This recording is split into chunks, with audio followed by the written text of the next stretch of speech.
ನನಗ್ ಬೇಕಾಗಿರೋದು ಜನಗಳ ಪ್ರೀತಿ. ನಾನು ಈ ಭೂಮಿಗೆ ಹೋಗಬೇಕಾದ್ರೆ ಅಯ್ಯೋ ಇಂಥವ್ರೊಬ್ಬ ನಮ್ಮನ್ನು ಬಿಟ್ಟು ಹೋದ್ನಲ್ಲಪ್ಪ ಅಂತ ಹೇಳಿ ನೀವೆರಡು ಕಣ್ಣಿಂದ ನೀರನ್ನ ಹರಿ ಹೊರಗಡೆ ತರ್ತಿರಲ್ಲ.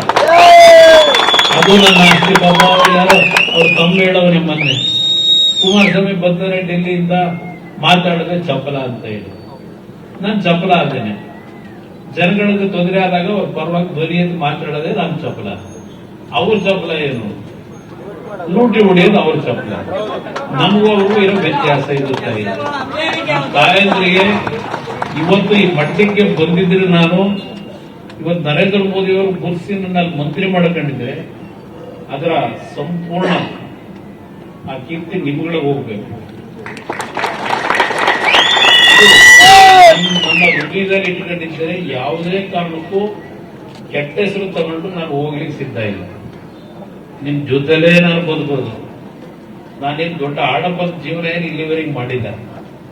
ಬಡವರ ಜೊತೆ ಬೆರ್ತಿದ್ದೇನೆ, ಬಡವರ ಮನೆಯಲ್ಲಿ ಊಟ ಮಾಡಿದ್ದೇನೆ, ಕೊಟ್ಟಂತ ಮುದ್ದೆ ಅವರೆಗಳು ಸಾರ್ತಿದ್ದೇನೆ, ಅವರ ಜೊತೆನಲ್ಲೇ ಸಮಯ ಕಳೆದಿದ್ದೇನೆ. ಮುಖ್ಯಮಂತ್ರಿಯಾಗಿ ನಾನೇನು ದೊಡ್ಡ ಆಡಂಬರ ಜೀವನ ಏನು ಮಾಡಿಲ್ಲ, ಹಣ ಸಂಪಾದನೆ ಮಾಡಿಲ್ಲ.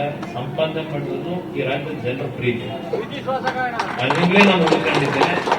ಏನು ಬಂದಿದ್ದೇನೆ ಯಾಕೆಂದ್ರೆ ಮತ್ತೆ ನಾನು ಇವತ್ತು ನಿಮ್ ಸಭೆ ಮುಗಿಸಿ ಬೆಂಗಳೂರು ಒಂದೆರಡು ಸಣ್ಣ ಕಾರ್ಯಕ್ರಮ ಮುಗಿಸ್ಕೊಂಡು ಡೆಲ್ಲಿಗೆ ಹೋಗ್ಬೇಕು. ನಾಳೆಯಿಂದ ಲೋಕಸಭೆಯ ಅಧಿವೇಶನ ಗಣರಾಜ್ಯೋತ್ಸವ ಭಾಗವಹಿಸಬೇಕು. 13ನೇ ತಾರೀಕು ಮೇಲೆ ಬರ್ತಾ ಇದ್ದೇನೆ.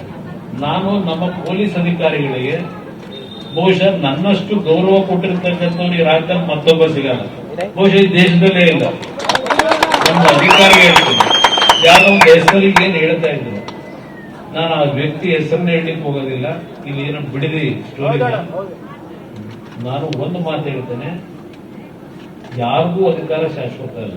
ನಾನು ಈ ರಾಮನಗರದ ನನ್ನ ಓಟ್ ಹಾಕಿದಾಗ ಮೊದಲನೇ ಸಭೆಯಲ್ಲಿ ನಮ್ಮ ಅಧಿಕಾರಿಗಳಿಗೆ ಹೇಳಿದ್ದು, ಇಲ್ಲಿವರೆಗೆ ನೀವು ಆಡಳಿತ ಯಾವ ರೀತಿ ನಡೆಸಿದ್ದೀರಿ ನನಗೆ ಸಂಬಂಧ ಇಲ್ಲ.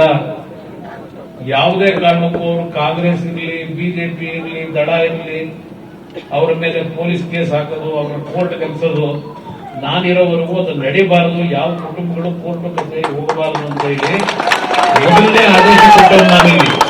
ನಾನು ಇದ್ದಂತ ನೀವು ಆಶೀರ್ವಾದ ಮಾಡಿದ ಮೇಲೆ ಯಾವುದೇ ರೀತಿಯ ಪೊಲೀಸ್ ದಬ್ಬಾಳಿಕೆಯನ್ನ ನಮ್ಮ ಜೀವನದಲ್ಲಿ ಮಾಡಲಿಲ್ಲ. ಅದನ್ನೇ ಮಂಜಣ್ಣಗೆ ಹೇಳ್ತಾ ಇದ್ದಾನೆ. ನಾನು ಅವನಿಗೆ ಹೇಳಿದ್ದೀನಿ, ನನ್ನ ಜೊತೆ ಇದ್ದಾಗ ಪೊಲೀಸ್ ತಿಟ್ಕೊಂಡು ರಾಜಕೀಯ ಮಾಡಬೇಡ, ಬಹಳ ದಿವಸ ನಡೆಯಲ್ಲ ಅಂತ ನನ್ನ ಜೊತೆ ಇದ್ದಾಗ ಹೇಳಿದ್ದೀನಿ. ಬಟ್ ಅವ್ರು ಹುಟ್ಟುಗುಣ, ನಾವೇನ್ ಮಾಡಕ್ಕಾಗಲ್ಲ, ಹೇಳ್ಕೊಂಡ್ ಬಂದಿದ್ದಾರೆ. ನಮ್ಮ ಅಧಿಕಾರಿಗೆ ಹೇಳ್ತಕ್ಕಂಥದ್ದು, ಇಲ್ಲಿವರೆಗೆ ನೀವೇನ್ ಮಾಡ್ಕೊಂಡಿದ್ರು ಮಾಡ್ಕೊಳ್ಳಿ. 2 ವರ್ಷ ಏನು ಓಡೋದು ನಿದ್ದೆ ಮಾಡಿ ಇದ್ದಷ್ಟು ಈಗ ಓಡ್ತಾ ಇದೆ ಕಾಲ ನಮಗ್ ಕಾಯಲ್ಲ.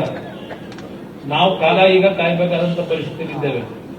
ಒಂದು ಮಾತು ಹೇಳ್ತೀನಿ, ಹಿಂದೆ ಇದ್ದಂತ ಕುಮಾರಸ್ವಾಮಿ ಬೇರೆ, ಹಿಂದೆ ಅಧಿಕಾರದಲ್ಲಿ ನಾನು ನಡ್ಕೊಂಡಿರ್ತಕ್ಕಂಥದ್ದು ಬೇರೆ. ಸಣ್ಣ ಒಬ್ಬ ಜವಾನ್ ಕೆಲಸ ಮಾಡತಕ್ಕಂಥವ್ರಿಗೂ ಅಣ್ಣ ಅಂತ ಕರೆದಿದ್ದೀನಿ ಮುಖ್ಯಮಂತ್ರಿ ಆಗಿ. ಆ ರೀತಿ ನಡ್ಕೊಂಡ್ ಬಂದವ್ ನಾನು. ನಮ್ಮ ಅಧಿಕಾರಿಗಳು ಇದು ಶಾಶ್ವತ. ಇಲ್ಲಿ 2 ವರ್ಷ ನಾವೇನು ಕೇಳೋದು ಬೇಕಾಗಿಲ್ಲ. ಒತ್ತೋಡ್ಸಕ್ ತಯಾರಾಗವ್ರೆ ಜನ.